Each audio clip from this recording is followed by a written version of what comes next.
Okay, in the second video of our series, what I'd like to do is teach you the fundamentals of the CAGED system. Now, I think this is really important, and I'll give you an illustration of how important it is. I was actually in a hotel just very recently, and this guy walks up to me and he goes, "Hey, are you Dan Denley?" And I'm like, "Yeah."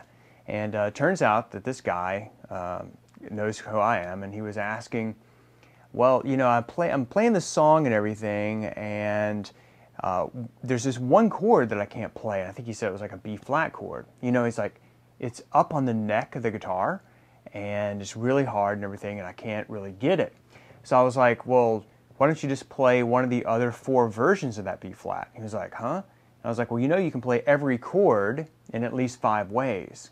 And he was like, no, I didn't know that. And I was like, dude, this is called the CAGED system. You need to know that. So what I like to do, I found out, you know, that's actually very important. And what, you know, the value of it is that you can take any chord, okay, and play it in 5 different ways once you understand the CAGED system. So I'm going to teach that to you right now. What we're going to do is we're going to take a look at the CAGED system by starting out with the open position chords, C, A, G, and C, A, G, E, and D. Yes, I can spell CAGED. All right, so the C chord goes like this. Okay, now obviously I'm going to give you the tab for all this. So I'm going to move kind of fast because we're trying to condense a lot of information to one short video. So we're going to start with a C, open C chord like this, simple cowboy chord, then your open A, then G, okay, then E, and then D. Okay, simple open position, what we call cowboy chords. Now, you can take each one of those chords and move it up the fretboard. Let me show you how to do that. Start out with C, right? Well, which notes are open in that C chord? You've got E and you got G. So your first and third strings are open. So if we take that C chord and we move it up, doesn't sound very good, right? That's because the G and the E strings, sorry, the G and the E strings, they are not in that C sharp chord. Okay? So what we have to do is we have to bring those open strings up with us. We have to take them along for the ride. So what we're going to do is I'm going to ask you to rearrange your fingers for your C major chord. Most of the time you play like this, right? I'm going to ask you to rearrange your fingers and go like this. Okay? And then all we do is we just move it up 1 fret to here, and then we bar, okay, the G string and your E string. And then we get this sound. Now, I'm not going to lie to you and tell you this is an easy chord to make, because it's not. It's going to take a little practice, but if you work on those finger strength exercises that I gave you in the first video, then I think this will get a lot easier. So the concept is, all we're going to do is take this C chord, move it up a fret, and then we have this, which happens to be a C sharp. Then here's D, E flat or D sharp. Those are enharmonic equivalents. That means they're the same chord but 2 different names. Then here we have the E chord. Move it on up to F, F sharp, G, and then what we normally refer to as A flat, and then A. And that's back to our A here, except it's just an octave higher. Okay, so that's the C part of it. Now let's do the A chord. So you normally play an A chord like this, right? I'm going to ask you to move your fingers to this position, and then we're just going to move that up 1 fret. Okay? So now I'm barring the 5th and the 1st string. Okay? And I get this sound. Now, if you find that difficult, here's a little secret for you. What you can do is just drop out this top note, just forget about it, and then just take your ring finger and just lay it down and bar all 3 strings on the 2nd, 3rd, and 4th string. And then you have this.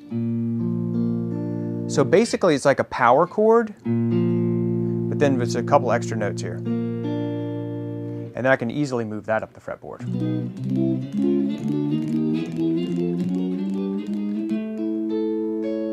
And then you can can go ahead and just move it on up as far as you want. Of course, remembering that once you get to the 12th fret, you're actually going to be repeating the notes. Okay, so open A, and then this is also A. So once I get to the 12th fret, I start repeating again. All right, so that's the A part of it. Let's talk about the G chord. Now, this one is probably the most difficult of the 5. Okay, so don't let this freak you out. I'm going to show you a little trick to actually make it a little bit easier for you. But you take that G chord and you slide it up, then you're going to rearrange your fingers to this. Okay, so again, in this chord, we're actually going to drop out that top note. We're not going to play that top string. We're just going to move up our fingers and then rearrange them like this. And notice I'm not playing that top E string because that's not really in the chord. I'm just playing the 2nd through the 6th string. 2nd, 3rd, 4th, 5th, and 6th. So drop out that top string. Okay, and then we have, and it just goes on up. Okay, and that's the G part of it. Now, talk about open E chord, right? Like this. And this is the way I want you to finger it. Okay, and the reason is because the next thing we're going to do is slide it up. And we're going to bar everything on the 1st fret. Got that? Then, this is called your classic root 6 bar chord.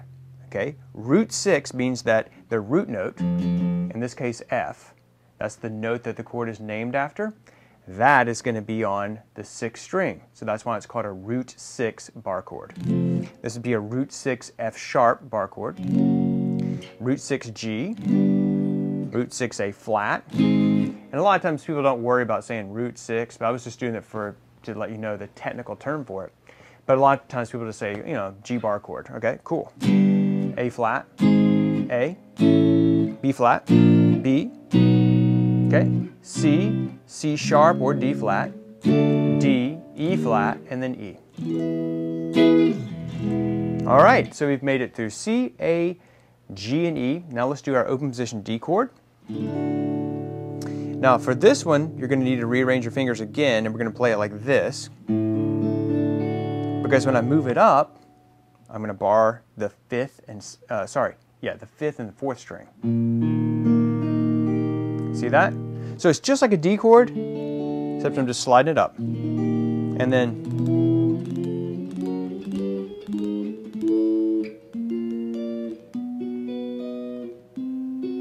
oops. Okay, and you can take it on up. It gets a little more difficult the higher on the fretboard you go. So that is it, man. That is basically the whole fundamentals of the caged system, okay? So you could take just like a simple little E chord, like,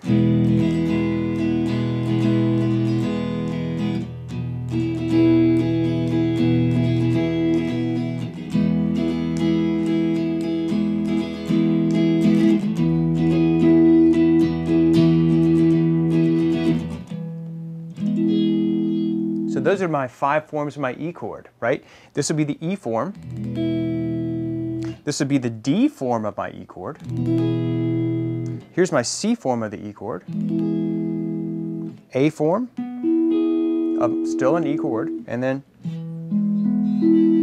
that would be my G form of my E chord. Does that make sense? So I took that one chord, E, and I can play it in 5 different positions on the fretboard. 1, 2, 3, 4, and then 5. Okay, and I'll show you a close-up of that progression of the E coming up next. Okay, here's the close-ups of that caged system. Now remember we started out with a C chord like this, right? And I ask you to rearrange your fingers like this. That way you can slide it up and you can transpose this chord into another chord. Transpose is just a big fancy word that means to move into another key. So here we go, we're in C. Then if we slide this up and then bar, that's our form for our C chord. Okay, that's our C form of the C sharp chord. This is the C form. You can see it retains its shape, but now the root note is D. So this is actually a D chord using the C form. Okay, it's just going to move on up. So that's the concept there. Here's your A chord.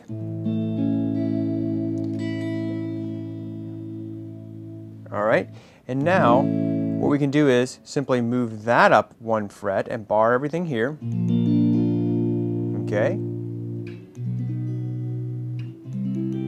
And of course, if that's difficult for you, you can just drop out the top string and fret it like this. Okay, so that's the A form. Then we have our G form. And remember, on this chord form, we don't play that top note. So I'm just going to actually rearrange my fingers like this, and then move it up 1 step. I should say a half step. And then that just moves up.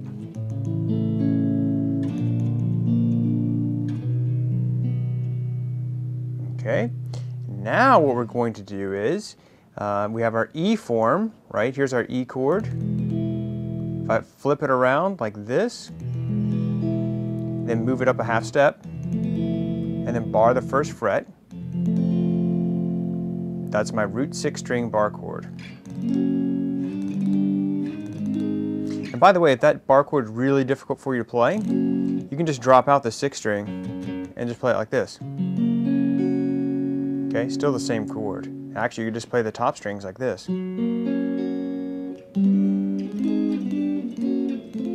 But still, that's that E form there. All right, and then of course your D chord. And for that, we're going to rearrange our fingers, move everything up a step or a half step, and then we have. Now, of course, you can drop out that 5th string as well, and just keep the top 4 strings.